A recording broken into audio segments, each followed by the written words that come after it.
Bonjour. Dans cette séance des cours du PES, on va voir un autre problème d'une très grande importance également, qui est celui du commerce extérieur.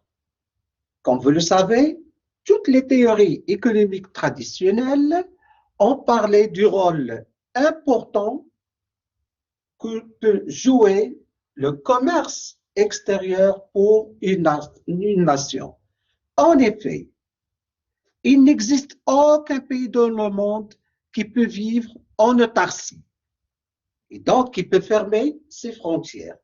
Il est obligé de faire des transactions avec le reste du monde. À partir de ce fait, un pays doit suivre ces transactions réalisées avec le reste du monde pour pouvoir évaluer si il va être en quelque sorte gagnant ou bien perdant. Et à partir des résultats du commerce extérieur, on peut calculer plusieurs indicateurs de spécialisation internationale, de compétitivité internationale et de performance économique internationale.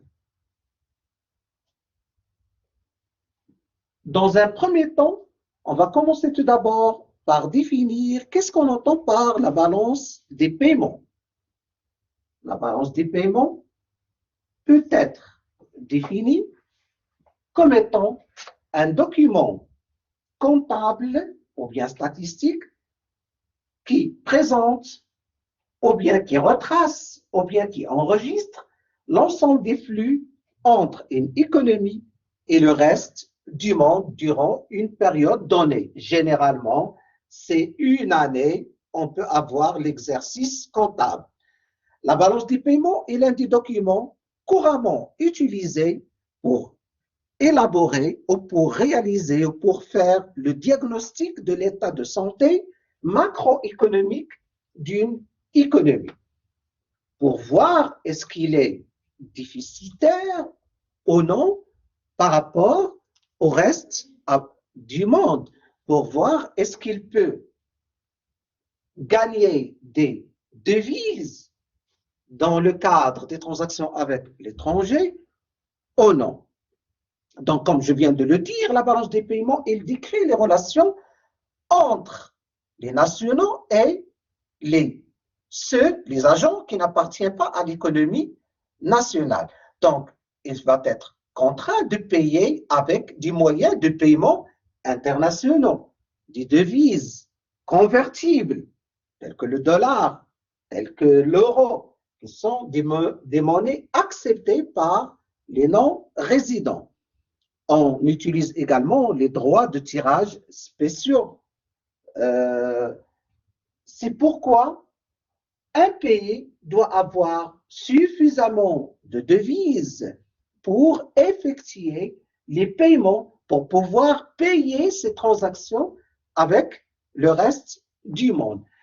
Et comme je l'ai dit au début de cette introduction, la balance des paiements est un document comptable et par conséquent, pour n'importe quelle transaction, il y aura une écriture en crédit et une écriture en débit. Donc, et par conséquent, le crédit en crédit, on va trouver toute entrée de dirhams et en débit, toute sortie de dirhams. Lorsqu'on parle balance des paiements, une balance, comme vous le savez, en comptabilité est toujours soldée. Donc, le total crédit moins le total débit, il était toujours égal à 0, ce qu'on appelle soldé. Donc, n'oubliez pas, la balance des paiements, elle est toujours en équilibre. Le total des crédits, il est égal au total des débits, car chaque opération donnera lieu à une double écriture, l'une en crédit et l'autre en débit. Alors, résumons. La balance des paiements, oui, c'est un compte. Donc, la balance des paiements. C'est un compte, mais qui contient des sous-comptes qui peuvent être déficitaires. Le premier compte, c'est le compte des transactions courantes. Le compte des transactions courantes retrace l'ensemble des opérations sur biens et services, les transferts et le revenu. Donc, le compte des transactions courantes est également subdivisé en trois. Le premier, c'est le compte des biens, qu'on appelle le compte commercial. Le deuxième, le compte des services. Et enfin, revenu. Ensuite, je peux dire, par exemple, en ce qui concerne le compte commercial des biens, d'accord? Le compte commercial des biens, il concerne toutes les opérations réalisées sur les marchandises, donc effectuées avec le reste du monde. Il y a également le compte des services. Alors, le compte des services, il concerne, par exemple, si il y a un touriste, il doit réaliser une assurance, quelque chose comme ça. Donc, les dépenses du touriste également, les dividendes réalisés par les entreprises qui vont vers, s'il y a un an, une personne résidente, alors il recevra des dividendes de la part des sociétés nationales. Également, dans le cas du transfert, alors, le transfert, c'est un cas particulier, d'accord? Alors, dans le cas de transfert, ce sont des opérations dans un seul sens. Donc, c'est un cas particulier d'opération, d'accord, comptable, qui donne lieu uniquement à une opération, à une transaction avec un seul, si vous voulez, sens. Par exemple, il y aura les bourses reçues payées par les étudiants, les aides, l'aide, par exemple, officielle accordée par les grandes banques internationales. On va trouver l'héritage, on va trouver plusieurs, par exemple, les transferts des émigrés résidents à l'étranger. Parmi les sous-comptes de la balance des paiements, on trouve également le deuxième sous-compte qui est le compte capital. Donc, le compte capital. Alors, le compte capital, il retrace les transferts en capital entre un pays et l'étranger. On va trouver, par exemple, l'acquisition d'actifs non financiers, c'est-à-dire hors les actions, les obligations, telles que les achats-ventes de brevets. Ensuite, il y a les transactions financières. Les transactions financières. Ce sont les transactions réalisées entre les résidents, par exemple dans le cas de la balance des paiements marocains entre les résidents marocains et le reste du monde. Alors, les flux financiers correspondent aux investissements directs réalisés par exemple, soit un pays étranger, d'accord, au Maroc, ou bien soit par les Marocains à l'étranger, comme dans le cas des investissements directs réalisés par le Maroc en Afrique. Ensuite, il y a également les avoirs le compte avoir en réserve. Les avoirs en réserve. Les avoirs en réserve, ce compte, il constitue la contrepartie des trois sous-comptes, le compte courant, le compte des transactions courantes, le compte capital et le compte des transactions financières. Par exemple, à chaque fois que je vais créditer l'un des trois comptes, je vais débiter le compte avoir en réserve. C'est pourquoi on l'appelle, c'est le compte qui représente, si vous voulez, la contrepartie. Il reflète la position monétaire d'un pays. Alors, soit pour dire, est-ce qu'on a des devises et pour combien de mois? Ou bien pour combien de trimestres? Enfin, étant donné que la balance des paiements est toujours équilibrée, on ajoute un autre compte appelé erreur et omission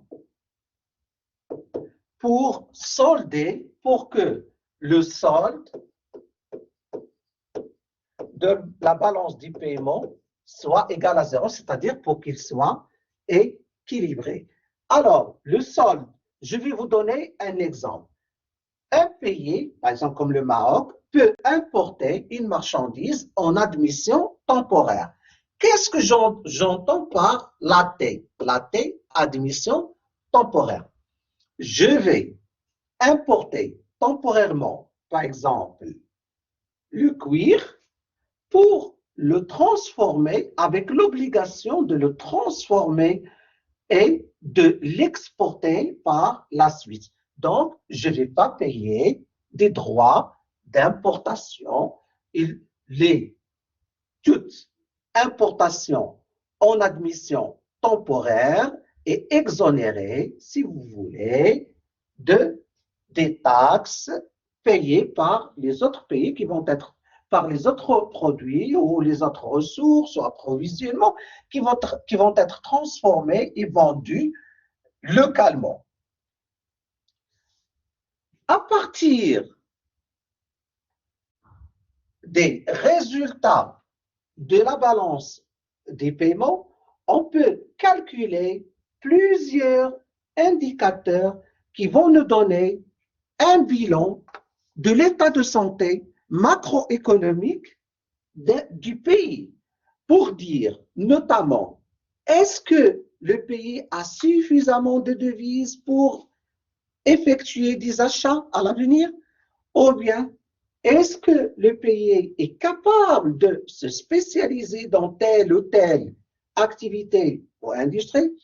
Est-ce que le pays est suffisamment compétitif dans telle ou telle industrie? Est-ce que le pays peut réaliser des performances?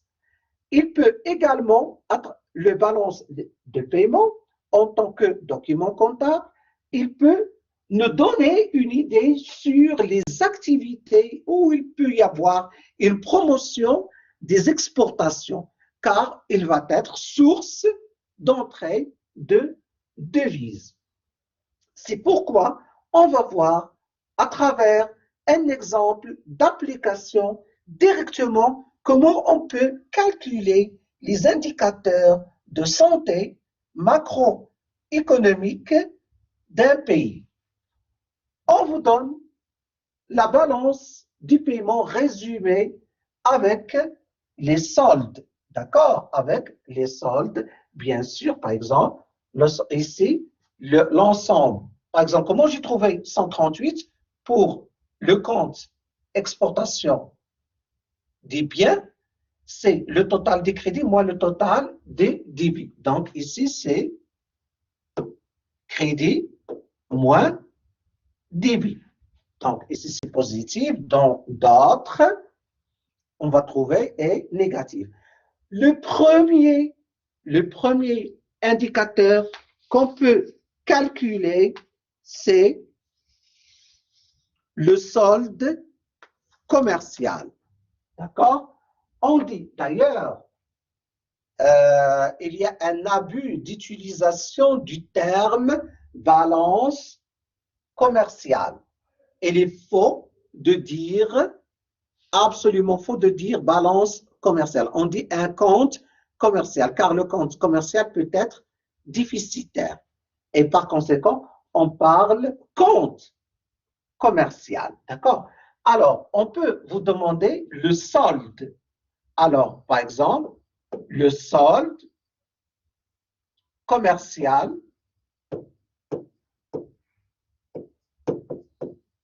des biens. Elle est égale aux exportations des biens moins les importations des biens. Dans notre cas, elle est égale à 138 moins 114. Donc,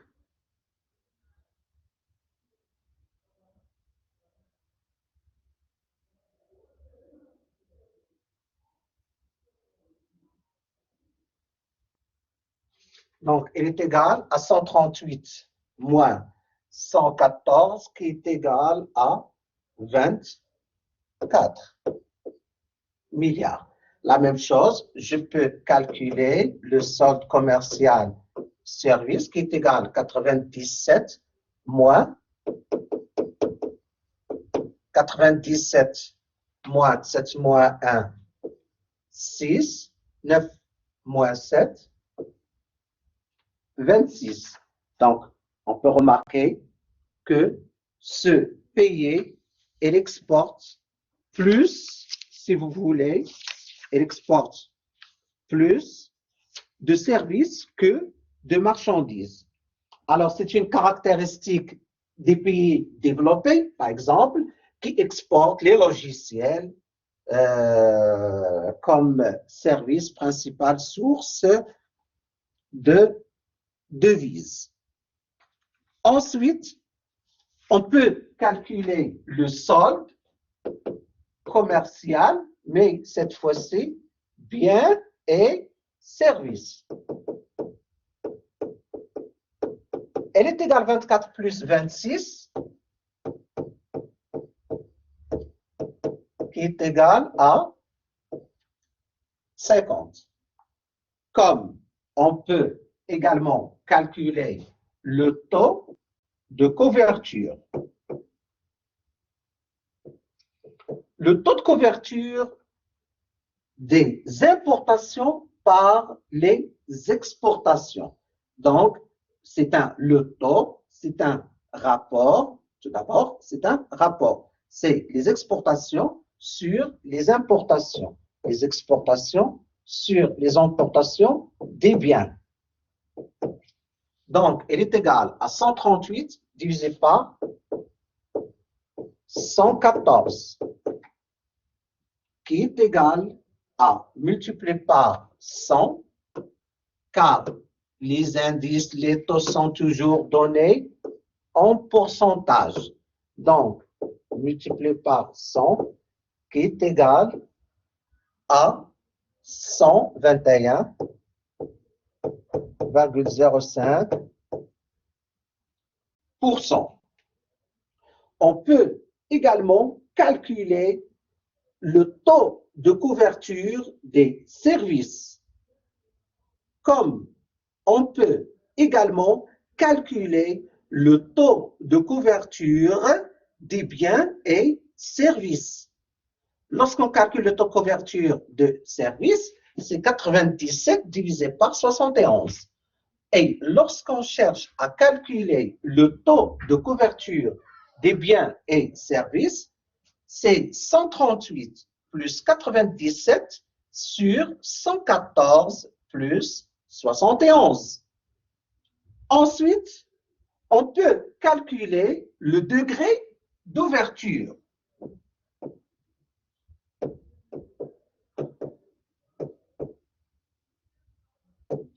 Alors, le degré d'ouverture, il permet de déterminer, par exemple, les menaces, car lorsqu'un degré d'ouverture est élevé, cela veut dire qu'un pays est très, très dépendant de l'étranger.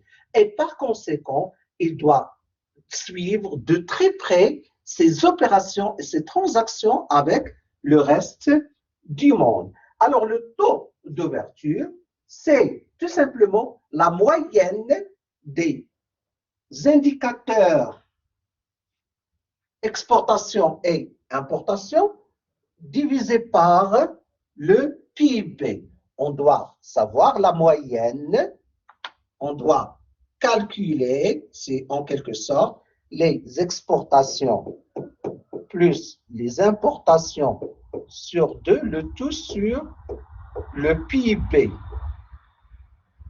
Dans notre cas, il est égal à 138 plus 114 plus 97 plus 71 divisé par 2, le tout divisé par le PIB qui est égal à 950. On va trouver 22,11%. Ce qui est vraiment c'est un degré qui est très important. Cela veut dire qu'il s'agit, dans notre cas, d'une économie qui est très dépendante de l'extérieur. Donc, en cas de problème lié au terrorisme, lié à, par exemple, à une crise financière internationale,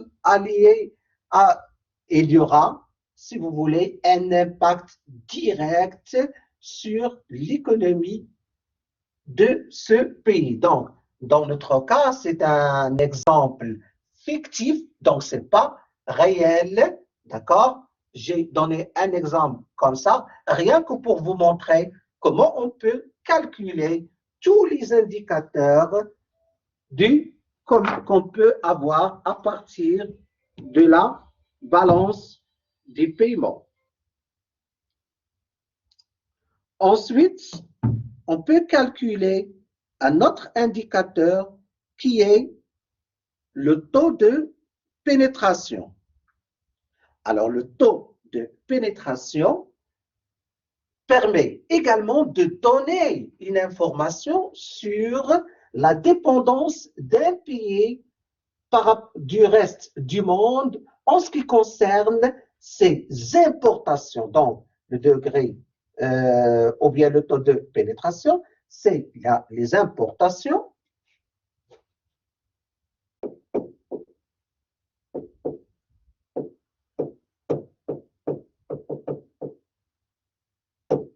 elle est égale aux importations divisées par la demande intérieure, c'est-à-dire les importations divisées par le PIB plus les importations moins les exportations. Donc, je vais au PIB, je vais ajouter ce que je vais importer et je vais retrancher ce que je vais exporter. Dans notre cas,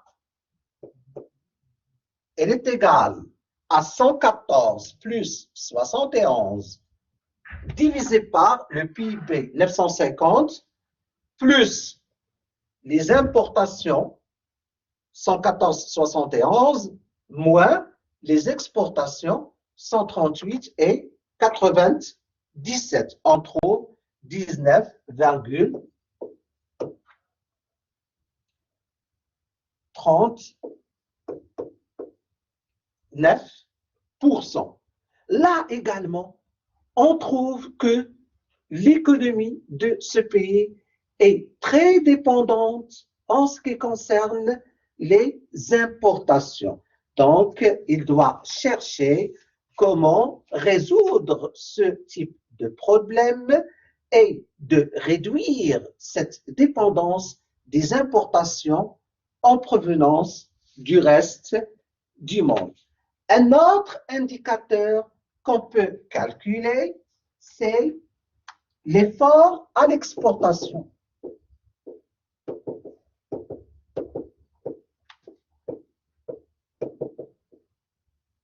Alors, l'effort à l'exportation, il est égal tout simplement à la part des exportations des biens et services divisé par tout simplement le PIB. On va trouver qu'il est égal, multiplié par 100, on va trouver que j'ai oublié, tous les indicateurs sont multipliés par 100. N'oubliez pas, tous les indicateurs sont multipliés par 100. on trouve 26,5%. Alors, les exportations représentent une faible part, une partie qui est très très faible du PIB. Normalement, les exportations, ils doivent, si vous voulez, dépasser les 30% pour que ça constitue une source, si vous voulez, d'entrée de devises.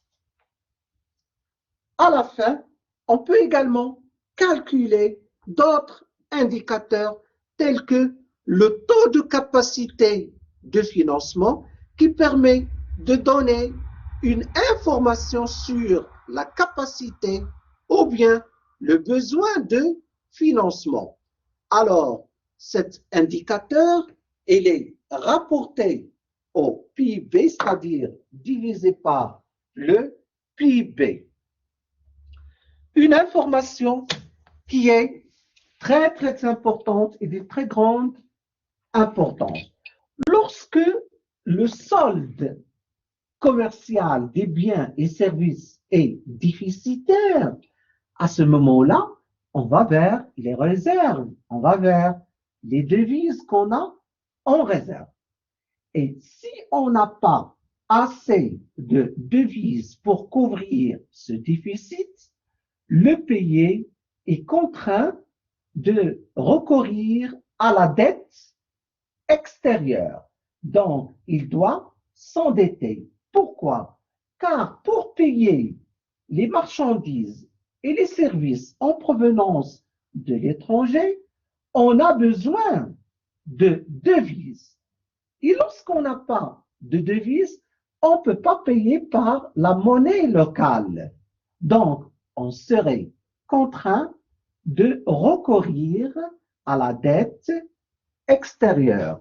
Alors, comme vous le savez maintenant, et à partir de cette séance, que n'importe quel pays doit suivre ses transactions avec le reste du monde, notamment en calculant plusieurs indicateurs qui peuvent donner une information sur l'état de santé macroéconomique. Donc, jusque-là, d'accord, on a, je rappelle, j'ai commencé par définir le solde, la balance des paiements comme étant un document statistique. Ensuite, j'ai passé en revue les différents comptes, des sous-comptes de la balance des paiements, d'accord? Alors,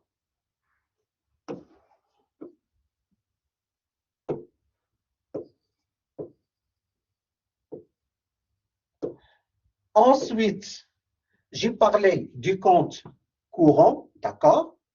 Le compte courant également composé de 3 sous-comptes, le compte biens, services et transferts. Je parle des 2 autres comptes, le compte capital et le compte transactions financières. Et enfin, le compte des avoirs en devise comme étant si vous voulez, comme étant un compte qui retrace la contrepartie du compte courant, transaction courante, compte capital et compte des transactions financières.